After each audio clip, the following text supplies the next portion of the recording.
नमस्कार दोस्तों, स्वागत है आपका न्यूज इन फोकस में। आज का हमारा टॉपिक है निमिषा प्रिया केस। सबसे पहले देखते हैं ये विषय चर्चा में क्यों है। निमिषा प्रिया का मामला राष्ट्रीय स्तर पर सुर्खियों में है क्योंकि यह कई संवेदनशील और जटिल मुद्दों को छूता है। विदेश में फांसी की सजा का सामना कर रही एक भारतीय नागरिक की पीड़ा, अंतर्राष्ट्रीय कानून की सीमाएं, कूटनीतिक असहायता और इस्लामी न्याय शास्त्र की शिक्षाएं। Imminent execution. निमिषा प्रिया को 16 जुलाई 2025 को यमन में फांसी दी जाएगी, ऐसा कई मीडिया रिपोर्ट्स में बताया गया है। Diplomatic helplessness. भारत के पास यमन में मजबूत राजनयिक प्रभाव नहीं है, खासकर जब से वहां हूदी विद्रोहियों का नियंत्रण है। केंद्र सरकार ने सुप्रीम कोर्ट में स्वीकार किया है कि खूनबाह यानी ब्लड मनी ही अब एकमात्र विकल्प हो सकता है। Public empathy. केरल और पूरे भारत में इस मामले को लेकर गहरी सहानुभूति है। राजनीतिक नेता सरकार से अपील कर रहे हैं, सामाजिक कार्यकर्ता फंड जुटा रहे हैं और सुप्रीम कोर्ट में सुनवाई चल रही है। चलिए इसी बीच देखते हैं निमिषा प्रिया केस के बारे में। कौन है निमिषा प्रिया? निमिषा प्रिया 1989 में पलक्कड़, केरला में पैदा हुई।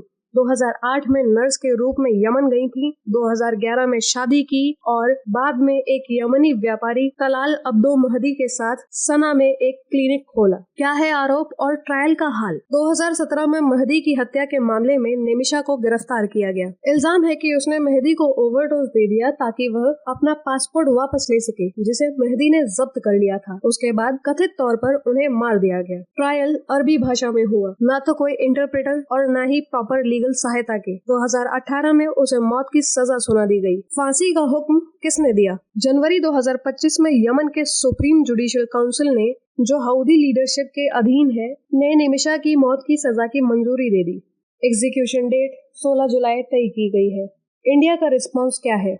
भारत के सुप्रीम कोर्ट में 14 जुलाई को एक अर्जेंट प्ली पर सुनवाई हो रही है, जिसमें केंद्र सरकार से हस्तक्षेप की मांग की गई है। केरल के राज्यपाल, सांसद, सीपीएम, कांग्रेस, पीडीपी और कई एनजीओ ने सरकार से राजनयिक हस्तक्षेप की अपील की है ताकि निमिषा की जान बचाई जा सके। चलिए अब देखते हैं कि ब्लड मनी यानी दिया क्या होता है। इस्लामी कानून के तहत दिया या ब्लड मनी एक आर्थिक मुआवजा होता है जो किसी पीड़ित के परिवार को दिया जा सकता है ताकि वे सजाए मौत यानी कैपिटल पनिशमेंट को माफ कर दें। इसका कुरानिक आधार क्या है? यह अवधारणा कुरान 2:178 पर आधारित है, जहां कहा गया है कि अगर पीड़ित का संरक्षक यानी वली अपराधी को माफ कर दे तो एक न्यायसंगत और उपयुक्त मुआवजा तय किया जाना चाहिए। राशि कैसे तय होती है? कुरान में इसकी कोई तय राशि नहीं दी गई है।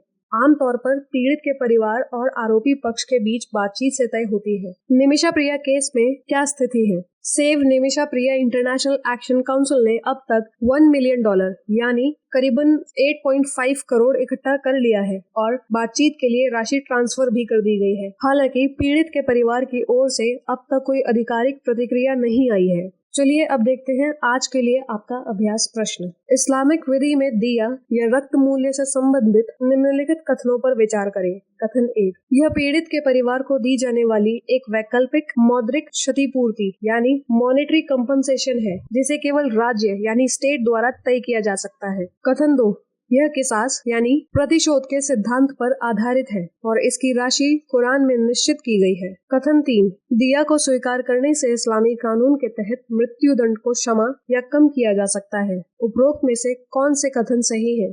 ऑप्शन ए केवल 1 और 2, ऑप्शन बी केवल 3, ऑप्शन सी केवल 2 और 3, ऑप्शन डी 1, 2 और 3। अपना उत्तर हमें कमेंट करके अवश्य बताएं। धन्यवाद।